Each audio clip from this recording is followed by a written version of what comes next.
Salut tout le monde dans cette quatrième séance des fonctions numériques. Comme vous savez, jusqu'à maintenant, on a déjà parlé d'image et antécédent d'un nombre réel par une fonction numérique, du domaine de définition d'une fonction numérique, de l'égalité de deux fonctions numériques. Aujourd'hui, Inch'Allah, on va parler de la parité d'une fonction numérique, c'est-à-dire quand je peux dire qu'une fonction est paire ou bien une fonction est impaire. D'abord, je dois noter quelque chose, que la parité d'une fonction ou bien une fonction est paire ou impaire n'a aucune relation avec les nombres pairs. Ça veut dire que la définition qu'on va donner des fonctions paires ou bien impaires, ça n'a aucune relation avec les nombres pairs et les nombres impairs. Ça, c'est la première chose que vous devez connaître. D'accord? Ok. Mais avant de parler des fonctions paires et des fonctions impaires, on va d'abord faire un petit rappel de l'opposé d'un nombre réel A. D'accord? Donc, on va donner la définition et les notations de l'opposé d'un nombre réel A et clarifier bien cette notion. Et puis, on va passer à définir un intervalle symétrique par rapport à 0. D'accord? Donc, ces deux notions, ils vont nous aider à bien apprendre la notion de la parité d'une fonction numérique. D'accord? Allez, commençons notre leçon. D'abord, quand je dis l'opposé d'un nombre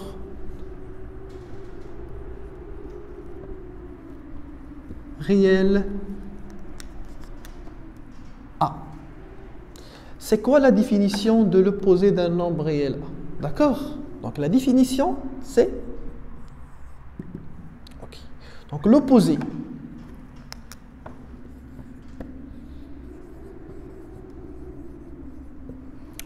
de A, c'est bien est le nombre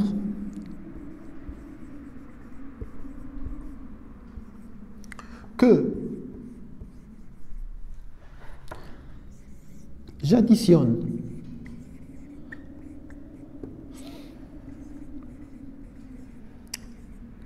avec A et la somme égale à 0. Donc ça, c'est la définition de l'opposé d'un nombre réel A. C'est-à-dire quoi? C'est-à-dire que l'opposé de A plus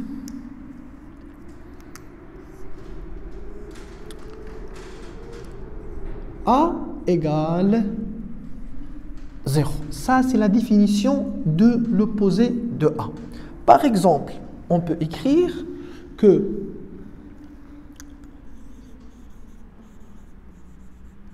l'opposé de 3 plus 3 égale à 0. D'accord? Or, au lieu d'écrire toute cette expression, l'opposé de A, on peut tout simplement noter l'opposé de A par moins A. Donc, d'accord? Moins A plus A égale 0. De la même façon, moins 3 plus 3 égale 0. Donc, la première chose qu'il faut noter, que cette écriture, c'est une notation. D'accord? C'est une notation de quoi? Une notation de l'opposé. Donc, au lieu d'écrire l'opposé de A, j'écris tout simplement moins 1, moins 3, etc. Par exemple,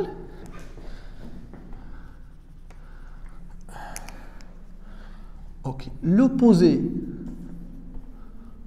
de 4 plus C, je le note par moins 4 plus C. Et ça égale moins 4 moins C. D'accord? Donc ça, c'est la définition de l'opposé d'un nombre réel. Opposé de, ou bien d'un nombre réel, tout simplement, je le note par moins le nombre réel. Soit A, soit 4 plus C, soit 5. D'accord? Par exemple, un autre exemple très simple. L'opposé de moins 5. Notation, c'est moins, attention, moins 5. Et c'est, ça égale à 5. D'accord? Ok. Maintenant, écrivons ça sur ce tableau pour qu'on s'en rappelle de ce résultat. Donc, l'opposé d'un nombre réel A, la première des choses qu'on doit écrire, c'est la définition. C'est tout simplement l'opposé de A plus A égale 0. Ça, c'est la définition. D'accord? Un nombre que j'additionne avec A et la somme égale à 0. La deuxième des choses, c'est la notation. Donc, la notation, donc, l'opposé de A, notation, tout simplement, c'est moins A. OK? La troisième des choses qu'il faut noter, c'est que quand j'écris, ou bien quand j'ai dit que A et B sont opposés, c'est-à-dire quoi que A plus B sont opposés, c'est-à-dire que A égale l'opposé de B. Et comment on note ça? Que A égale moins B. Donc, A et B sont opposés, ça veut dire que A égale moins B ou bien B égale moins A, c'est une notation. D'accord? Donc, on va écrire ça. Donc, A et B sont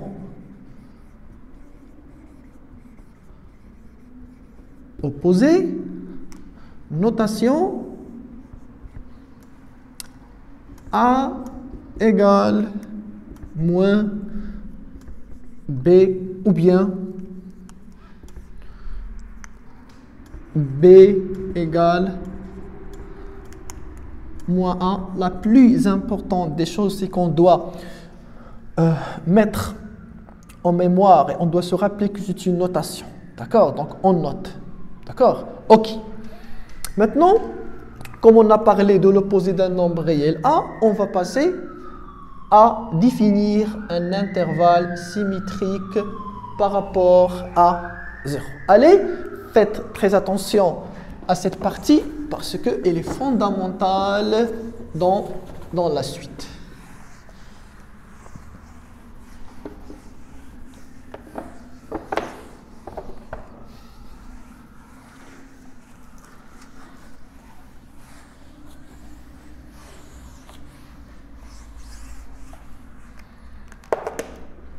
OK? Donc, pour définir un intervalle symétrique par rapport à 0, on va prendre, ou bien on va considérer trois intervalles. D'abord, je considère l'intervalle I, un intervalle fermé.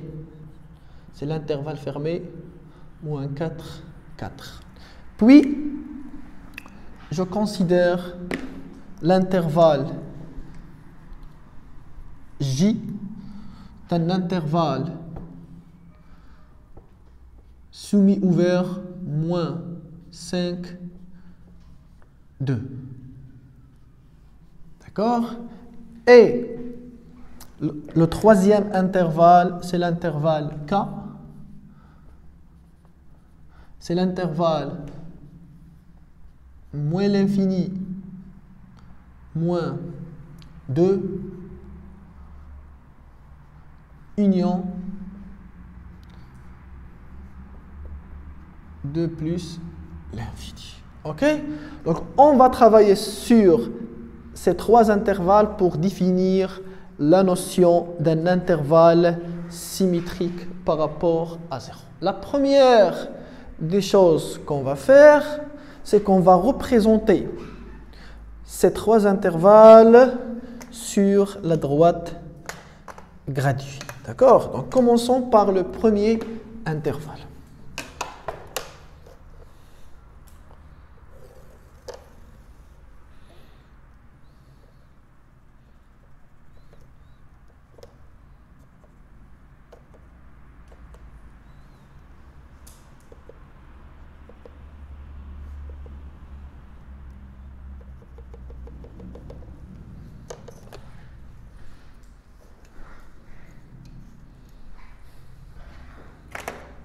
Ok, donc, d'abord, je sais pas, 0, 1, 2, 3, 4, attention, on doit changer la numérotation.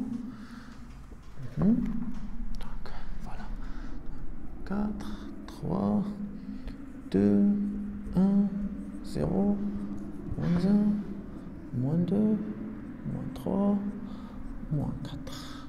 Ok. Maintenant, je vais représenter l'intervalle sur la droite graduée. Okay, ça, c'est l'intervalle I.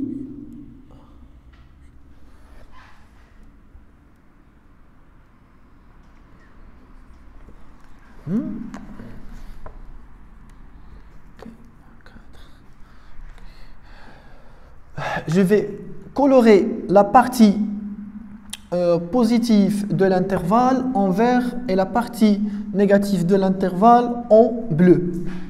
Et voilà la partie positive en vert et la partie négative en bleu. D'accord? On va considérer le point d'abscisse moins 4, le point A' d'abscisse 4 et le point O d'abscisse 0. La première des choses qu'on peut remarquer sur cet intervalle, que les segments A, attention, je parle d'un segment, ça veut dire en arabe qita. Le segment A, O et le segment O, A' sont symétriques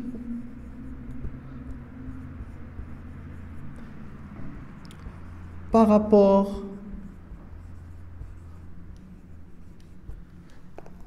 O. D'accord? Donc par rapport O. Ça, c'est la première des choses. Ça veut dire quoi? Ça, c'est au niveau géométrique.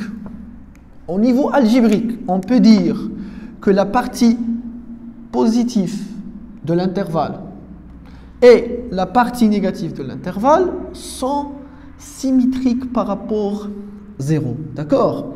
Donc, si j'ai l'hypothèse suivante, vérifiée, je peux dire que l'intervalle moins 4, maintenant je parle, attention, de l'intervalle, est symétrique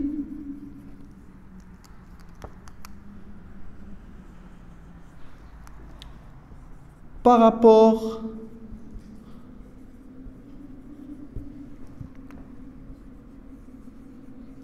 par rapport à 0. Ok? Donc, qu'est-ce que ça veut dire un intervalle symétrique par rapport à 0? Ça veut dire que la partie positive de l'intervalle et la partie négative de l'intervalle, elles sont symétriques par rapport à 0. D'accord? On parle toujours de la symétrie par rapport au nombre 0. Ok? Maintenant, on va voir qu'est-ce qu'on peut extraire ou bien comment on peut reformuler l'expression suivante. Donc, faites très attention. Maintenant, si je considère un nombre x appartient à l'intervalle i. Donc, si x appartient à l'intervalle i. Donc, lorsque je dis que x appartient à i, l'intervalle moins 4, 4, x soit situé dans la partie positive ou bien dans la partie négative. Bon, imaginons s'il appartient à la partie positive. X appartient à la partie positive. Voilà. Ça, c'est le nombre x. D'accord? Quand vous pouvez voir que l'opposé de x, il sera ici. Ça, c'est moins x. Ici, x prend une autre valeur dans la partie positive. Son opposé, il sera dans la partie négative, la partie en bleu. Donc, on peut dire si x appartient à i, alors moins x, lui aussi appartient à i. Même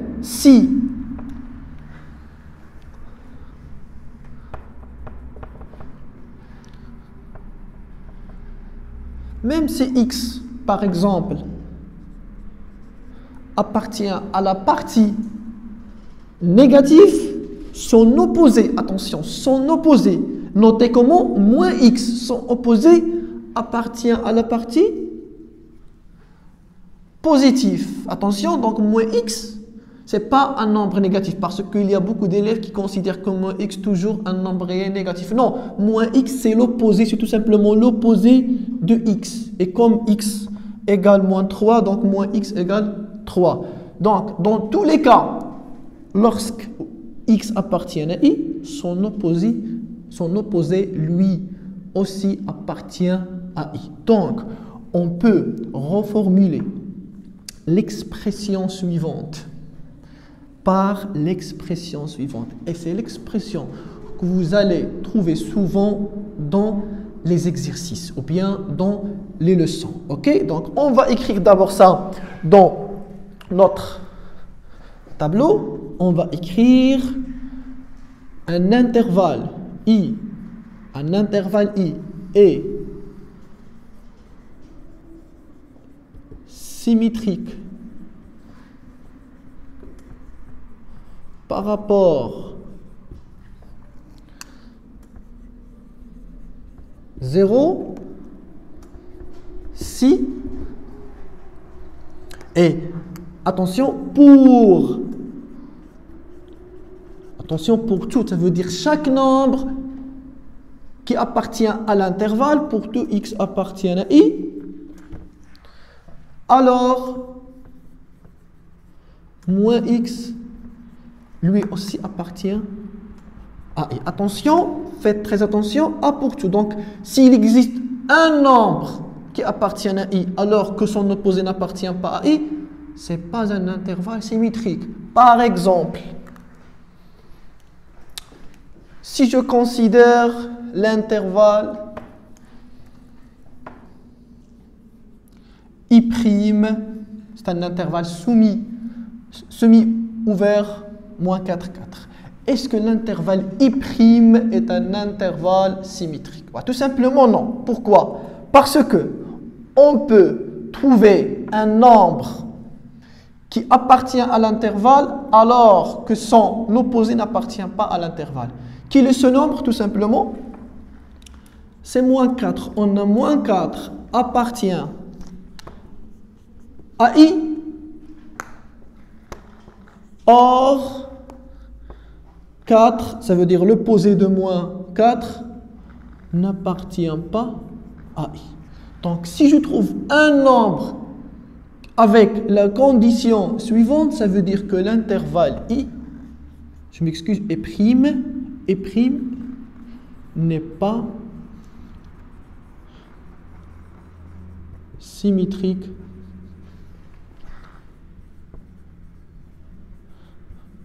par rapport 0. D'accord? Maintenant, passons à l'intervalle suivant. D'accord? Donc l'intervalle J qui est égal à moins 5. Est-ce que, à votre avis, que c'est un intervalle symétrique par rapport 0? Tout simplement, non. Ce n'est pas un intervalle symétrique, tout simplement. Parce que si...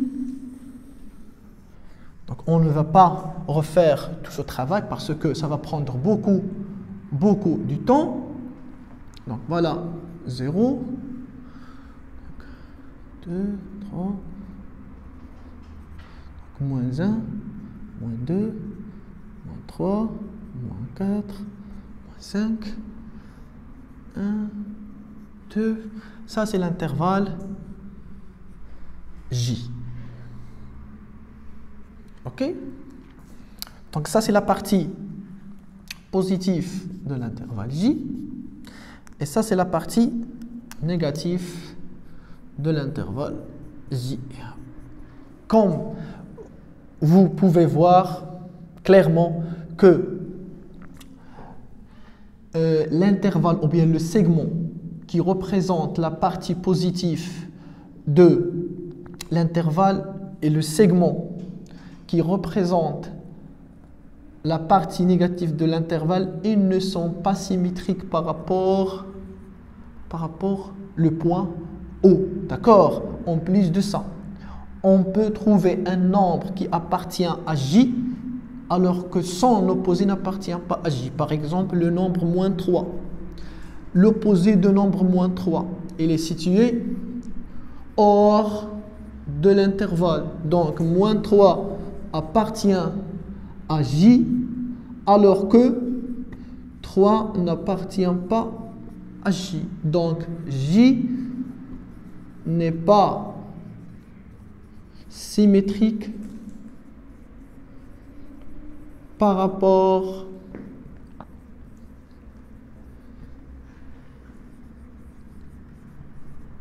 à 0. OK? Passons à l'intervalle K.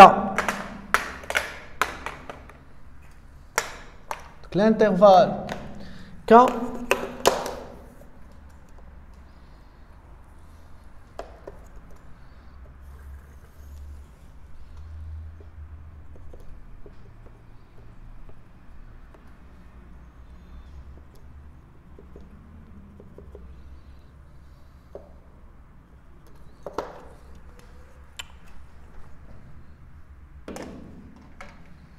voilà, 0, 1, 2, 3, plus l'infini, moins 1, moins 2, moins 3, moins l'infini. OK? Donc, représentons l'intervalle K sur la droite, gratuit. D'accord? Déjà, donc, ça, c'est l'intervalle. OK? Donc, 2 plus l'infini. Ça, c'est la partie positive de l'intervalle. Et ça, c'est la partie négative de l'intervalle.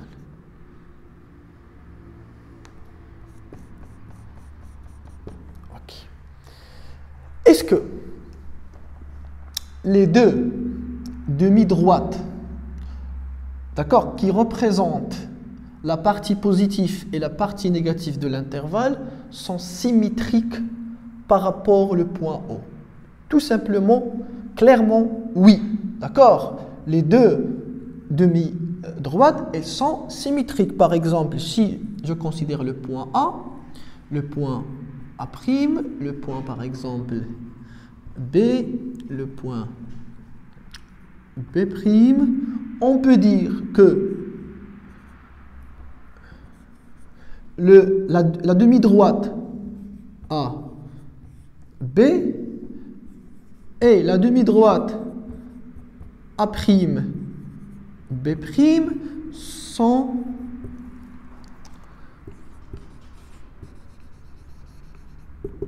symétrique par rapport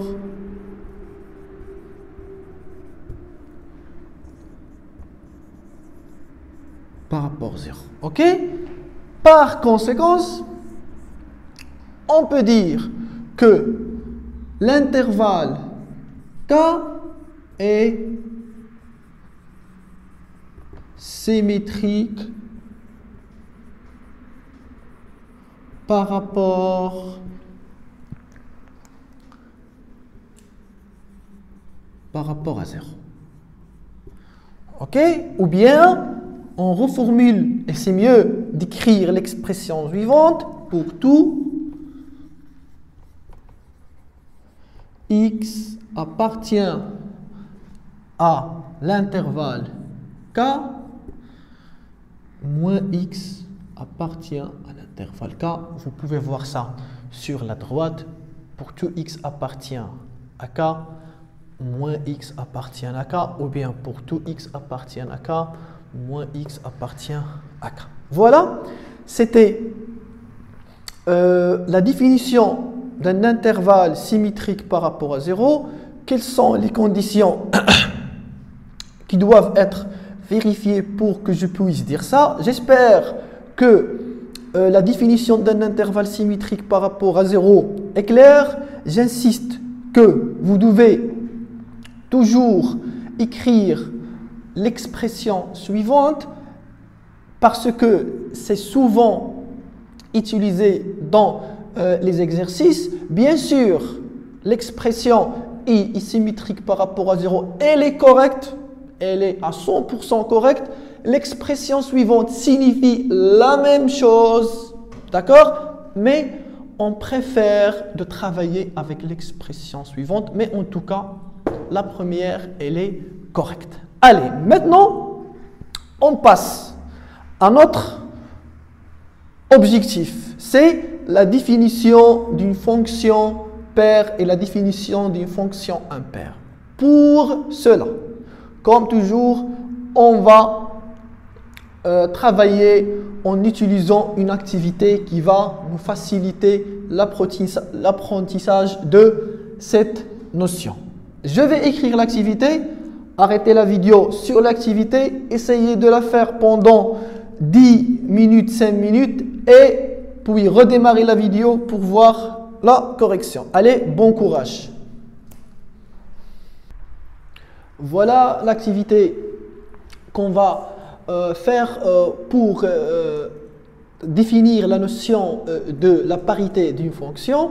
D'abord, on commence par la première partie de l'activité, puis on passe vers la deuxième partie. OK? Donc, dans la première partie, on a la fonction f de x définie par x au carré moins 9, racine carrée de x au carré moins 9. La première question, déterminer d de f.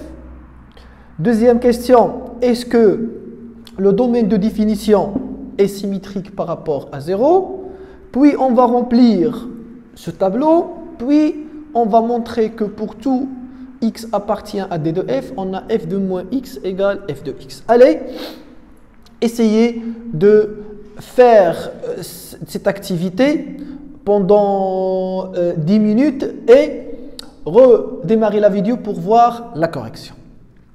J'espère que vous avez réussi à faire l'activité.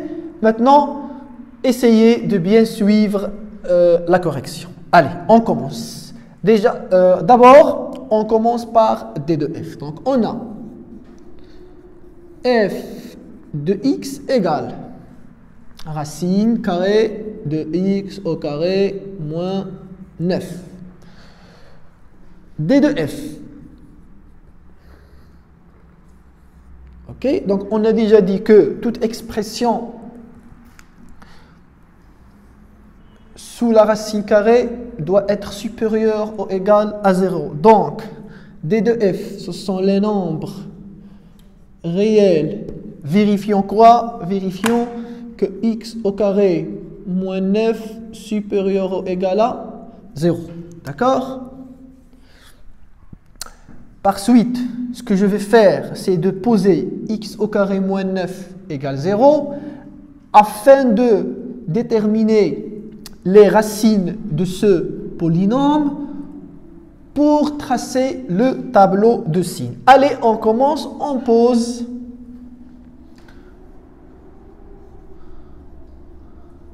x au carré moins 9 égale 0. On peut résoudre cette équation du second degré en utilisant le discriminant, mais comme c'est très facile, on peut la résoudre en utilisant la factorisation. Donc on pose x au carré moins 9 égale 0, x au carré moins 9 égale 0, équivaut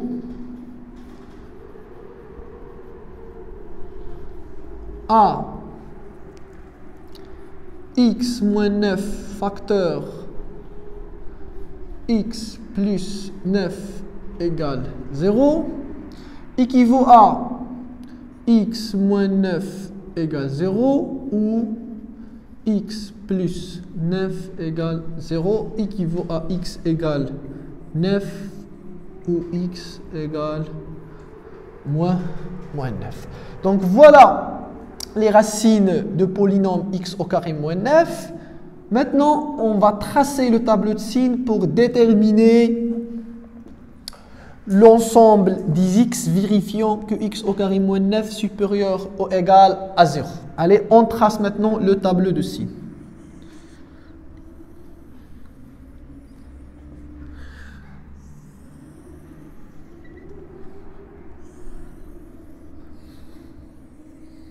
X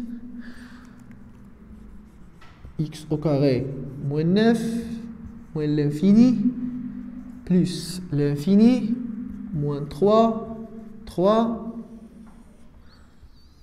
le polynôme x au carré moins 9 s'annule à moins 3 et à 3, signe de A est strictement positif, donc plus moins. Donc voilà le tableau de signes. Il nous indique que pour x appartient à l'intervalle fermé moins l'infini moins 3, x au carré moins 9 est supérieur ou égal à 0. Et pour x appartient à l'intervalle fermé 3 plus l'infini, x au carré moins 9 supérieur ou égal à 0. Donc D de f, c'est l'intervalle fermé moins l'infini moins 3 union l'intervalle fermé 3 plus l'infini. Ok? La question 1b. Est-ce que ce domaine de définition est symétrique par rapport à 0? Oui, il est symétrique, c'est très clair. C'est presque le même intervalle qu'on a travaillé dans l'exemple précédent. Donc on va écrire D de f est symétrique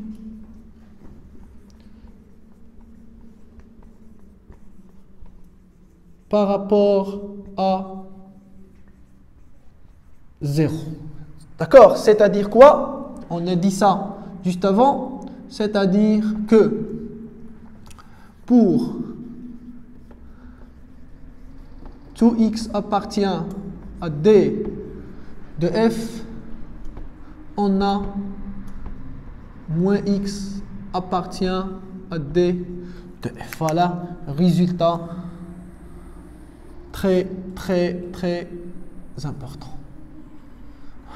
On a dit que cette expression et celle-ci signifient la même chose, mais on préfère de travailler avec cette expression. Maintenant, je passe à remplir le tableau. D'accord? Donc, pour remplir le tableau, c'est très simple. On a l'expression de f de x est racine de x au carré moins 9. Je calcule l'image de moins 5, 5, moins 4, 4, moins a. Allez, le calcul est très simple. Je vais effectuer le calcul et puis je reviens pour remplir le tableau. On a d'abord f de x égale racine de x au carré moins 9.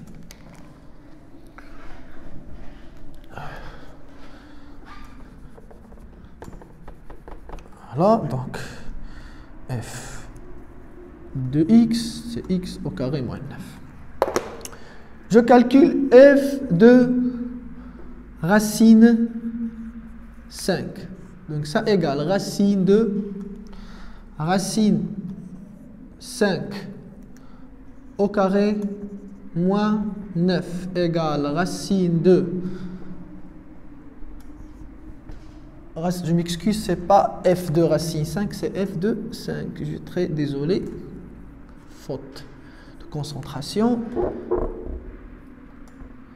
Là, donc c'est 25 moins 9, c'est racine de 16, c'est 4. Par suite, f de moins 5, ça égale la racine de... Donc toujours quand je substitue x avec 5, je substitue x avec moins 5, de la même façon. Donc c'est moins 5. Attention, il faut mettre les parenthèses. Au carré, moins 9 égale racine. Alors moins 5, le tout au carré égale racine de, je m'excuse, 25 moins 9 égale racine de 16 égale 4. Maintenant, je remplis le tableau. Donc 4. Maintenant, je passe à calculer l'image de moins 4 et 4. De la même façon, f de 4 égale racine de 4 au carré moins 9 égale racine de 16 moins 9 égale racine, donc 9 moins 16, racine de 7. Et puis, f de moins 4, ok? Ça égale racine de moins 4 au carré moins 9. Ça égale racine de 16 moins 9 égale racine de 7. Je remplis mon tableau. Donc racine de 7, racine de 7. Maintenant, on passe au calcul de l'image de A et l'image de moins A. Donc de la même façon, tout ce que je vais faire, c'est de... Donc pour calculer l'image de A et moins A, de la même façon, je vais juste supprimer 5 et remplacer 5 par A. OK?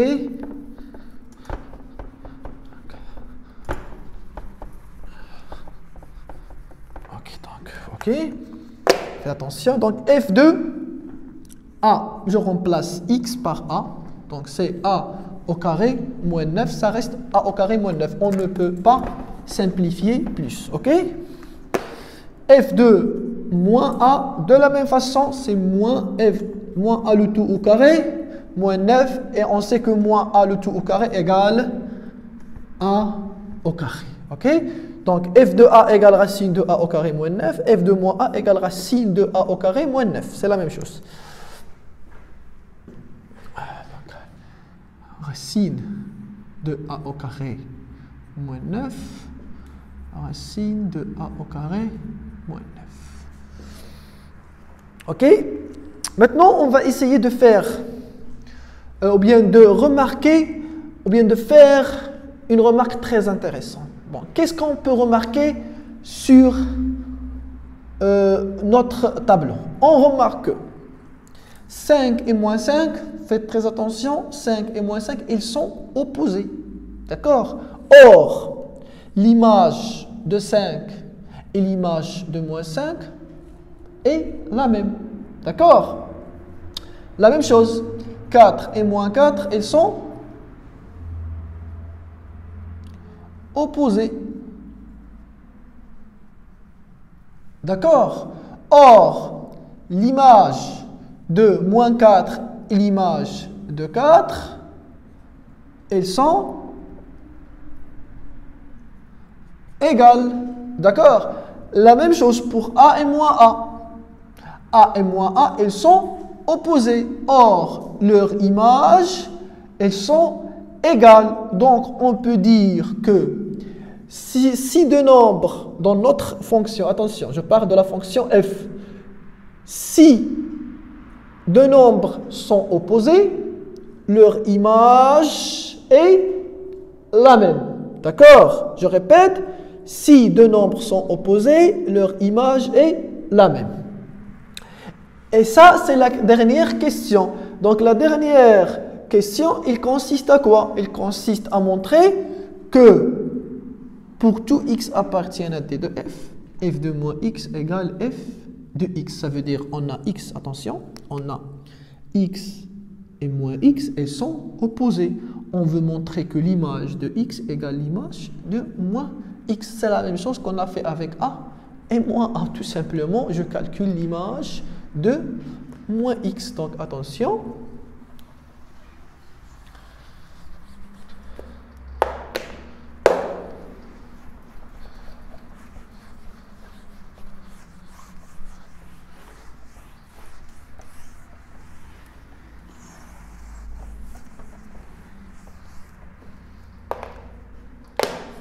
Je passe à la question 3. D'abord, je prends un x. Soit x appartient à D de f. Je calcule f de moins x. F de moins x. Attention, une remarque très importante. D'accord. On a, pour x appartient à D de f, d'abord, pour avoir la capacité de mettre moins x,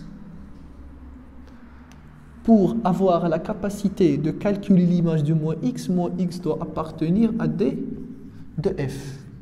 Et comme on a un intervalle symétrique, je sais que si je prends x appartient à D de f, même moins x appartient à D de f. Si vous faites attention, x appartient à D de f. J'ai parlé de x qui appartient à D de f. D'accord? Or, je calcule f de moins x. Donc, comment je sais que moins x appartient à D de f? C'est grâce à la symétrie de l'intervalle par rapport à 0. Ça veut dire pour tout x appartient à D de f, moins x appartient à D de f. Donc, je sais que moins x appartient à D de f. Une remarque logique très importante. OK? OK. Donc, f de moins x égale. Je reviens maintenant à calculer l'image de moins x, ses racines. Donc, je vais utiliser la même méthode que j'ai utilisée pour calculer f de moins a. D'accord? Donc, c'est moins x le tout au carré moins 9. D'accord? Donc, c'est racine de x au carré moins 9. Et ça, c'est l'expression de f de x. D'accord? Donc, on a montré que f de moins x égale f de x. Donc, pour tout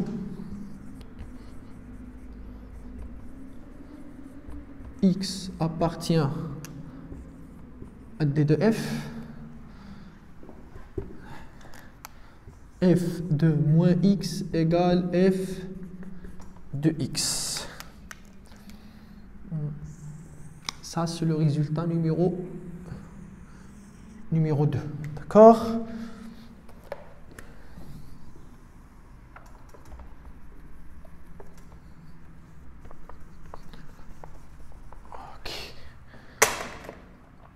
Maintenant, on va synthétiser tout ce qu'on a fait. Dans notre exercice, ce qu'on a trouvé. On a trouvé comme résultat numéro 1 que notre intervalle, ou bien notre domaine de définition est symétrique. Par suite, on a trouvé que pour tout x appartient à D de f, f de moins x égale f de x. Ça veut dire deux nombres opposés, ils ont la même image. Donc, faites très attention.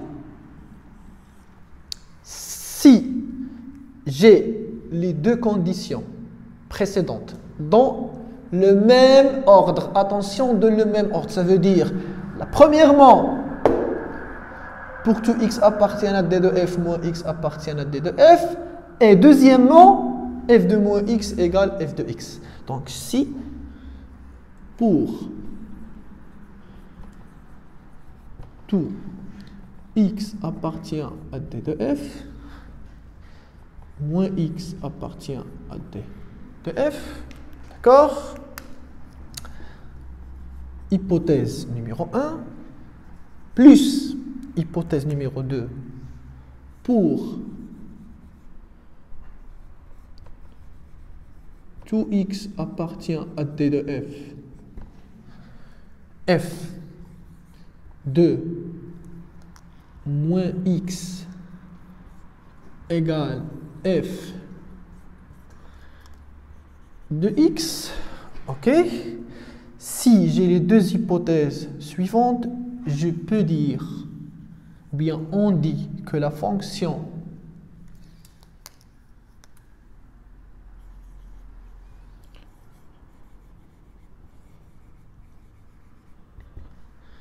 f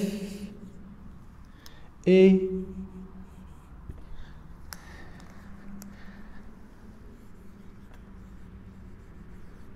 paire. D'accord? Donc ça, c'est la définition d'une fonction paire. On dit qu'une fonction f est paire si, premièrement, attention, pour tout x appartient à d de f, moins x appartient à d de f. C'est-à-dire si notre domaine de définition est symétrique par rapport à 0.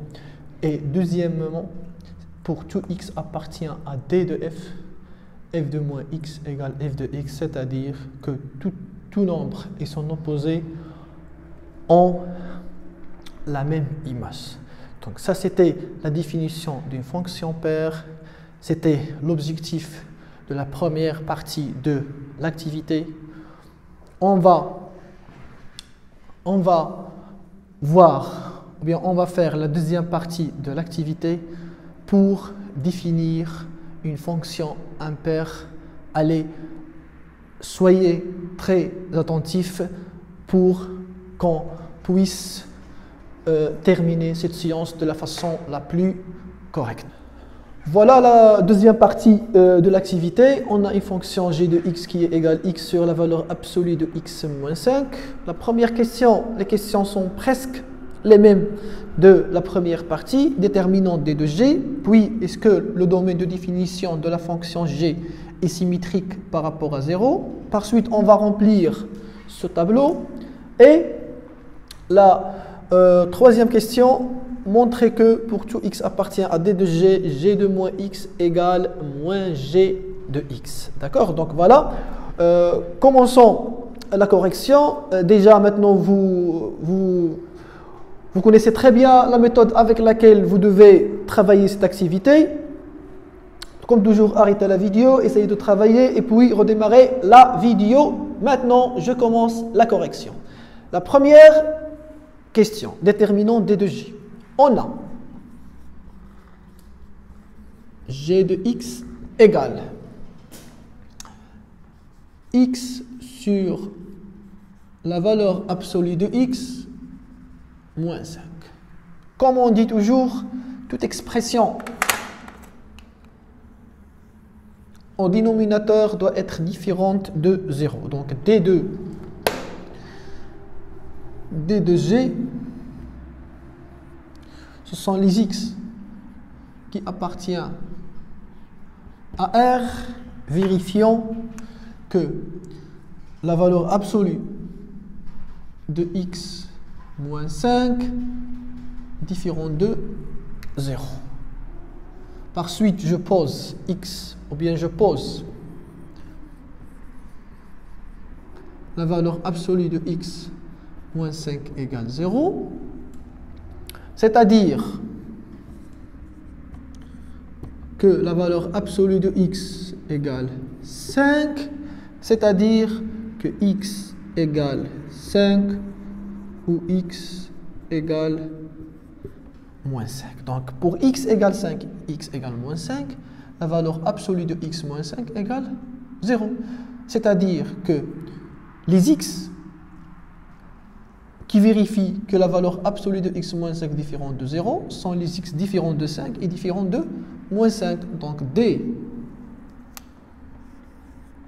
de G, c'est R privé de moins 5 et 5. Ou bien on écrit sous forme d'intervalle moins l'infini moins 5 union moins 5 5 union 5 plus l'infini. Ok, ça veut dire l'ensemble R privé de moins 5 et 5. La deuxième question, donc, la question 1b, est-ce que D de G est symétrique par rapport à 0? Oui, ce domaine est symétrique par rapport à 0 si vous trouvez des difficultés pour bien voir ça. On peut représenter cet intervalle sur la droite graduée pour bien voir la symétrie de cet intervalle. Allez.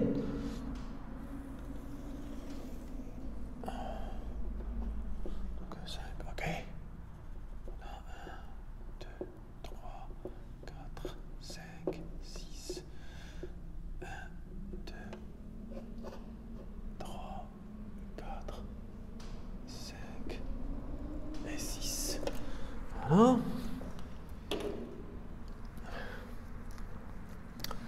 Donc 6, 5, 4, 3, 2, 1, 0, moins 1, 2, 3, moins 4 et moins 5. Ok. Maintenant, je vais représenter l'intervalle D de G, ou bien le domaine de définition. Donc, c'est déjà plus l'infini, moins l'infini. Donc, notre domaine de définition, c'est tout l'ensemble R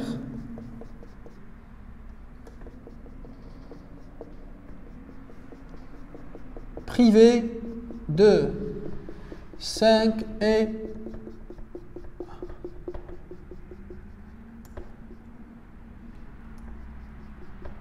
moins 5. Voilà.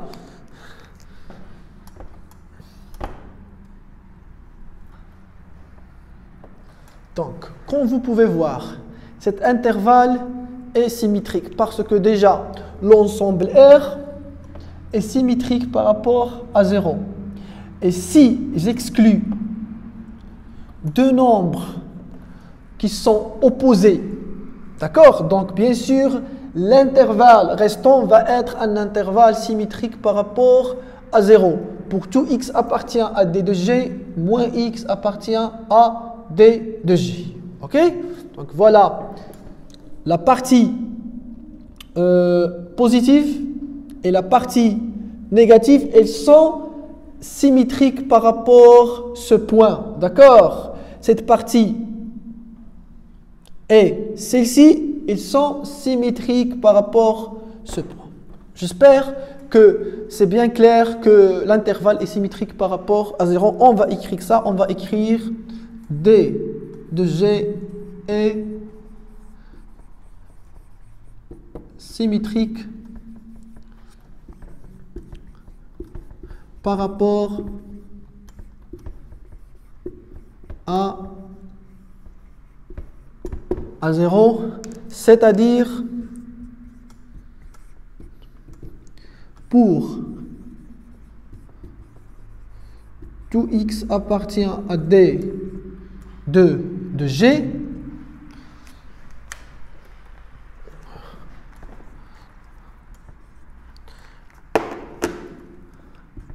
moins x appartient à D de G. Voilà, résultat très important. La question 2. Ok, on va remplir le tableau. Pour remplir le tableau, on va refaire le même travail qu'on a fait dans la première partie. Donc on a g de x, ou bien g de x égale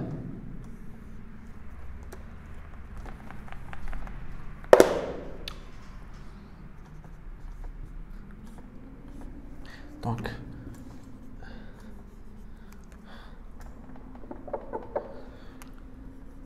g de x égale x sur la valeur absolue de x moins 5. Je calcule g de moins 10 et g de 10. Ok, donc g de moins 10 égale moins 10 sur la valeur absolue de moins 10 moins 5 égale moins 10 sur, donc la valeur absolue de moins 10 c'est 10, 10 moins 5 égale moins 10 sur 5 égale moins 2. Ok? Maintenant je calcule g de 10.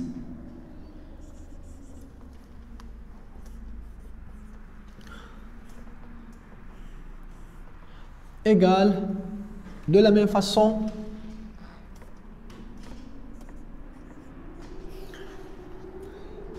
10 égale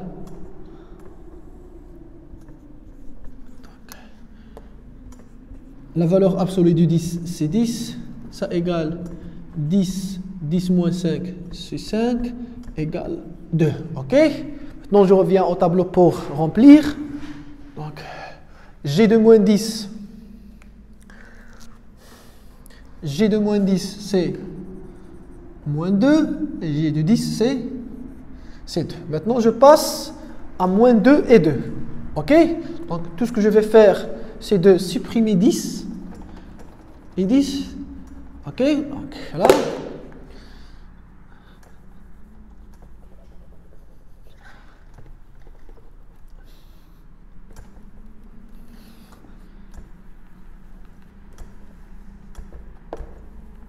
de la même façon. Ok,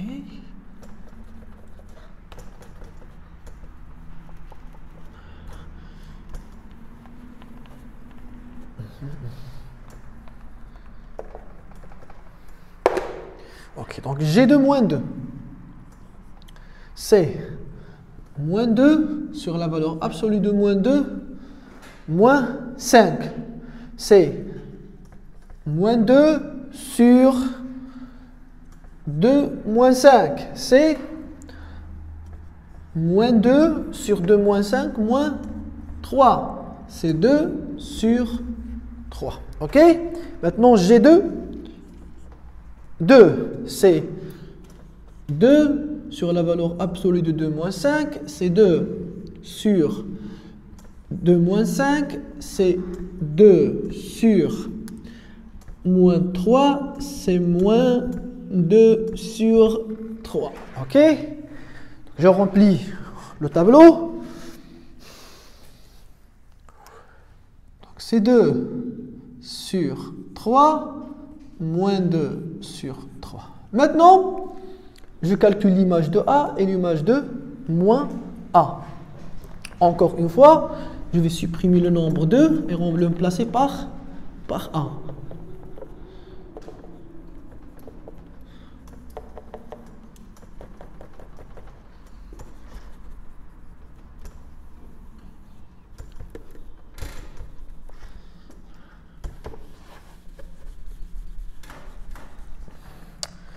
Voilà.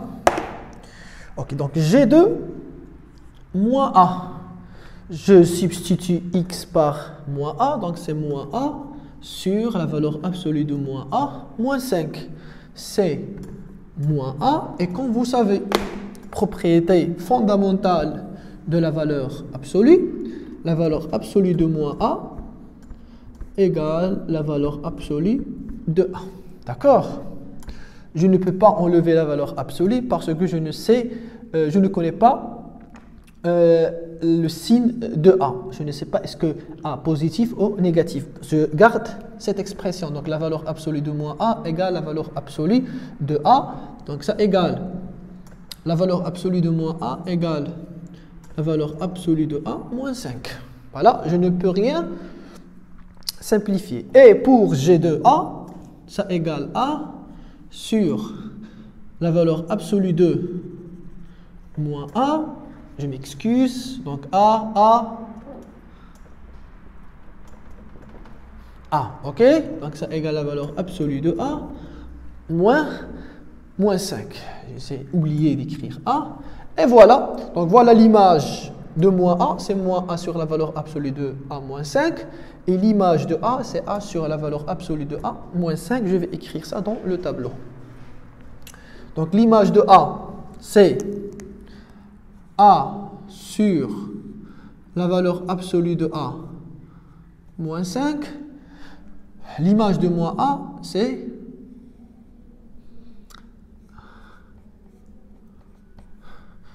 moins A. Entre parenthèses, ce signe de moins, je peux le déplacer vers ici. Ça signifie la même chose parce qu'on sait que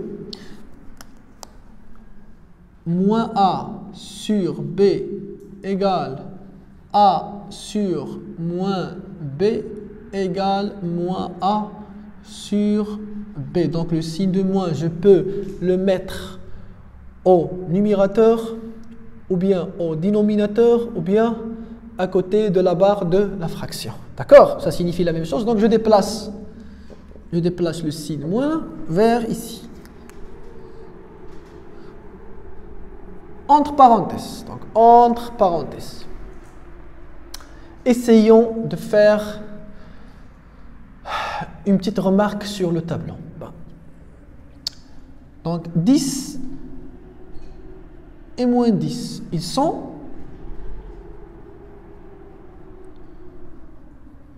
opposés. D'accord? Ils sont opposés et leur image, comme vous pouvez voir, ils sont opposés. Ok? Moins 2 et 2. Ils sont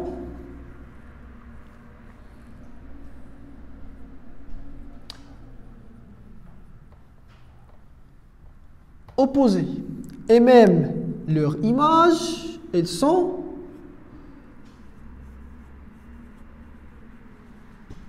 opposés. D'accord? A et moins A, ils sont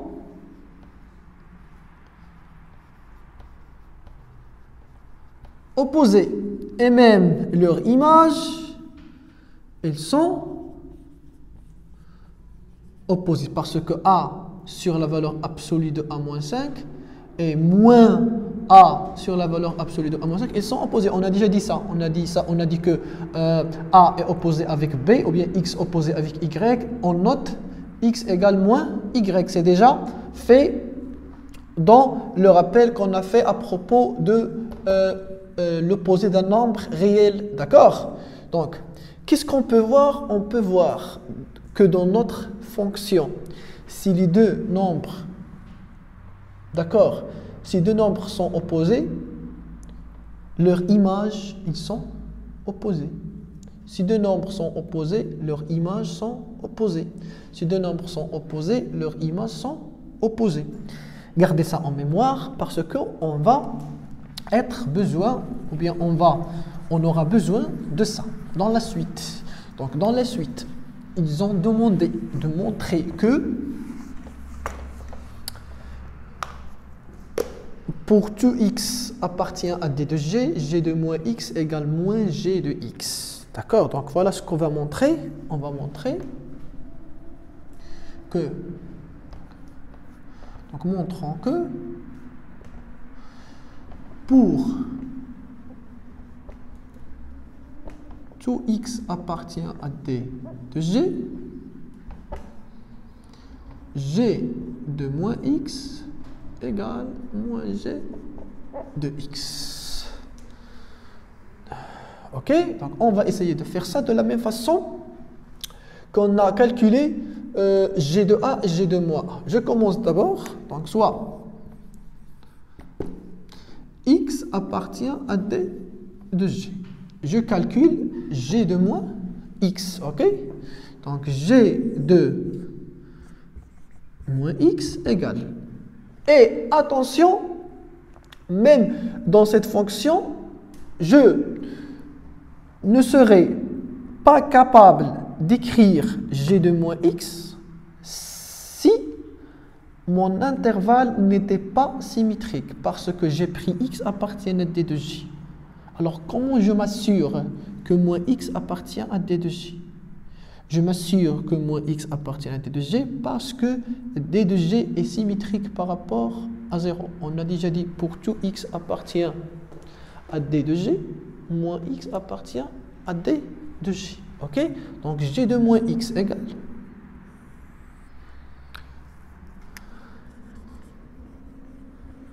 moins x sur la valeur absolue de moins x moins 5 égale moins x sur, donc la valeur absolue de moins x, on a déjà dit que c'est égal à la valeur absolue de x moins 5. Ça égale, on a dit que je peux déplacer ceci moins en face de la barre de fraction. Donc ça égale moins x sur la valeur absolue de x moins 5. Et vous pouvez voir que la fonction, ou bien l'expression suivante, c'est l'expression de g de x. Donc c'est moins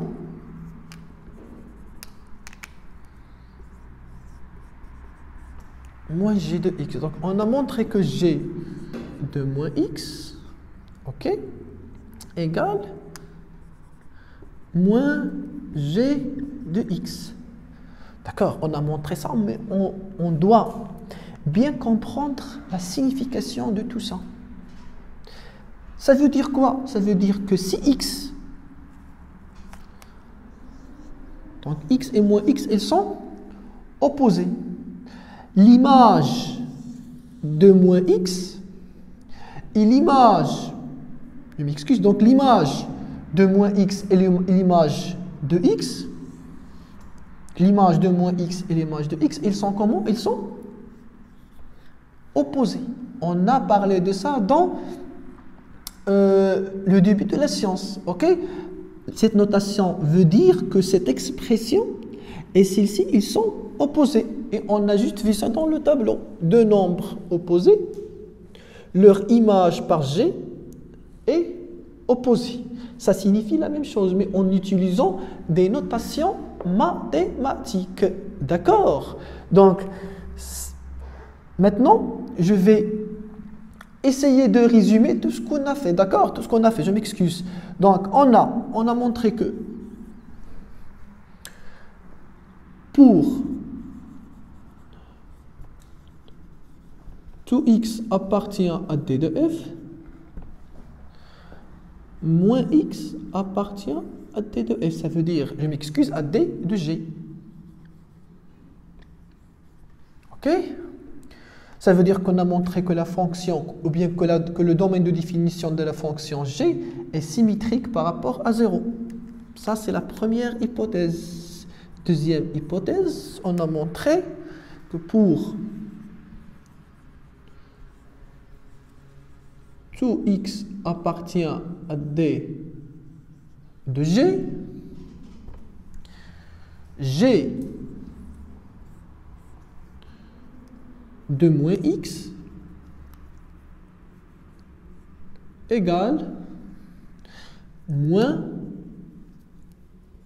g de x. Ou bien tout simplement, je peux dire que g de x et g de moins x, ils sont opposés. D'accord? Donc si j'ai, je m'excuse, si j'ai les deux conditions, oui, les deux hypothèses suivantes vérifiées dans cet ordre, ça veut dire premièrement la symétrie de l'intervalle de domaine de définition par rapport à 0. Deuxièmement, g de moins x et g de x, ils sont opposés. Si j'ai ces deux conditions, je peux dire que la fonction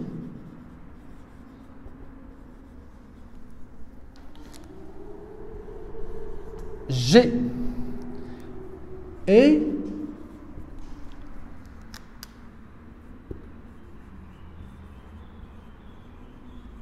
impair. D'accord? Donc je peux dire que ma fonction est impaire si il vérifie les deux conditions. La première, le domaine de définition est symétrique par rapport à 0. La deuxième condition, g de moins x et g de x, ils sont opposés, ou bien g de moins x égale moins g de x. Voilà, ça c'était la partie d'une fonction impaire. Ça, c'est la définition d'une fonction impaire. D'accord? J'espère que tout ce qu'on a fait était clair pour vous. S'il y a des questions, n'hésitez pas à poser des questions. Sinon, il nous reste 3 remarques à faire avant de terminer ce chapitre. Ok? Des remarques très simples, mais il faut les dire.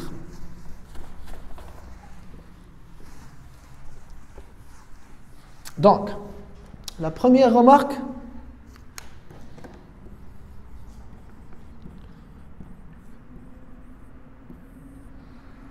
qu'il existe des fonctions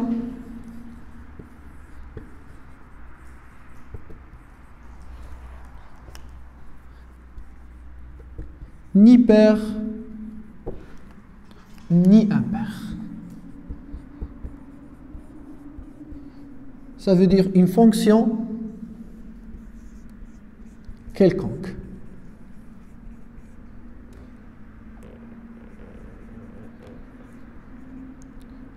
D'accord, je m'excuse, j'ai écrit quelconque.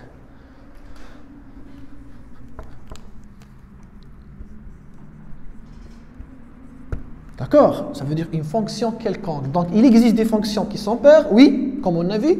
Il existe des fonctions qui sont impaires, mais il existe des fonctions qui sont ni paires ni impaires. Un exemple très simple. Par exemple, la fonction f de x égale racine de x moins 3. Comme vous pouvez voir, le domaine de définition de f, c'est les x qui appartiennent à R et qui vérifient que x moins 3 supérieur ou égal à 0.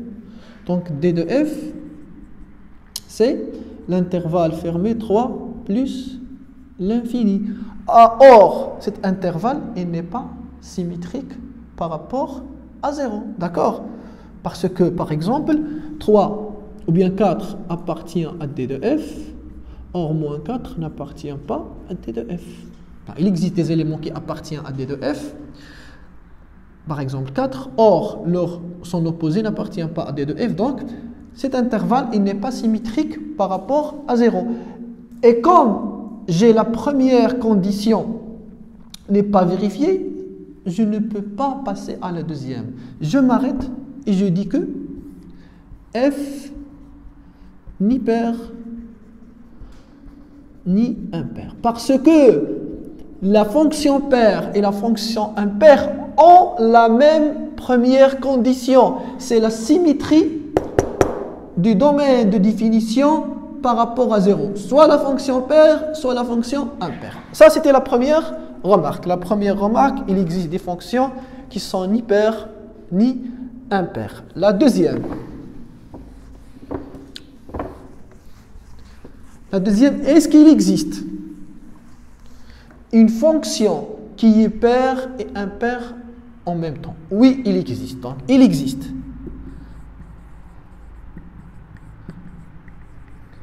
une fonction,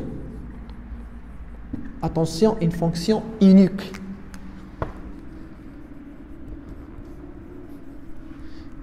qui est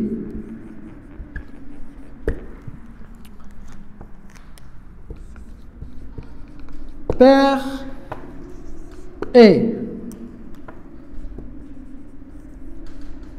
impaire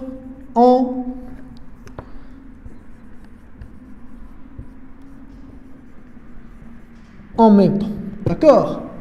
Cette fonction est la fonction nulle. Ça veut dire f de x égale 0. C'est une fonction constante ou bien c'est une fonction nulle. Bien sûr, c'est une fonction constante, puis c'est un cas particulier. C'est la fonction nulle.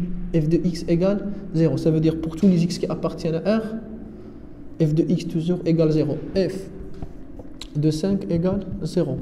F de moins 5 égale 0. Donc f de 5 égale f de moins 5. D'accord? Et en même temps, moins f de 5 égale 0. Donc f de 5 égale f de moins 5. Et f de moins 5 égale moins f de 5. Ça veut dire une fonction paire et une fonction impaire en même temps. D'accord? C'est un cas particulier très important pour dire, oui, qu'il existe une fonction qui est paire et impaire en même temps, mais il est unique. D'accord? Il n'existe pas d'autres fonctions qui sont paires et impaires en même temps. La seule fonction, c'est la fonction nulle.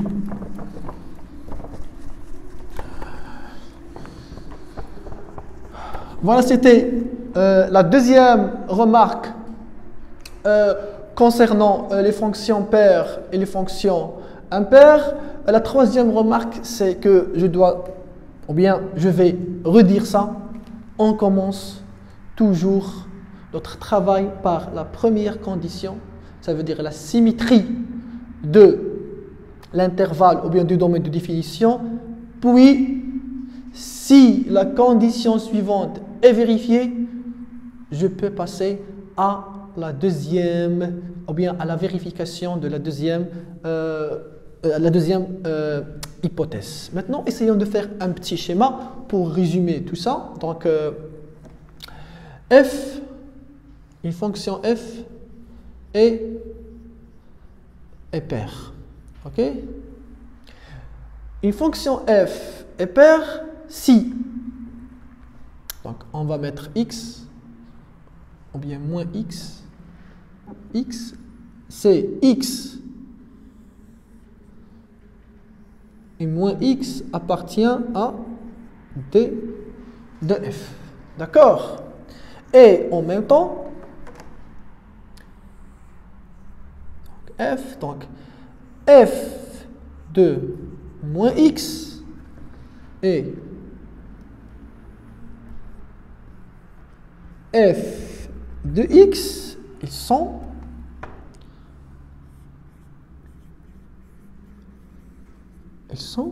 égales. D'accord? Donc, voilà, x moins x et x appartiennent à 2 de f pour tout x. D'accord? Et l'image de moins x par f et l'image de x de moins x par f et de x par f, elles sont égales. D'accord? Une fonction est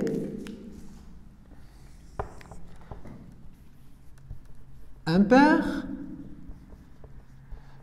Donc, comme on a dit dans la définition d'une fonction impaire, la première propriété ou bien la première condition, elle est la même. Donc, ça veut dire que je mets moins x, ok? Donc, x et moins x doivent appartenir à d de f, c'est la symétrie de l'intervalle ou bien du domaine de définition, et par suite, l'image par f, ça veut dire f de moins de x, et l'image par f de x, ils sont comment? Ils sont, attention, ils sont opposés. Comment ça? C'est-à-dire que f de moins x égale moins f de x. D'accord? Ça, c'est un petit schéma pour faire la synthèse de tout ce qu'on avait jusqu'à maintenant. J'espère que cette séance était claire. J'espère que ce contenu est clair pour vous. C'était une séance très riche. Vraiment, je vous invite à bien voir et regarder tout ça.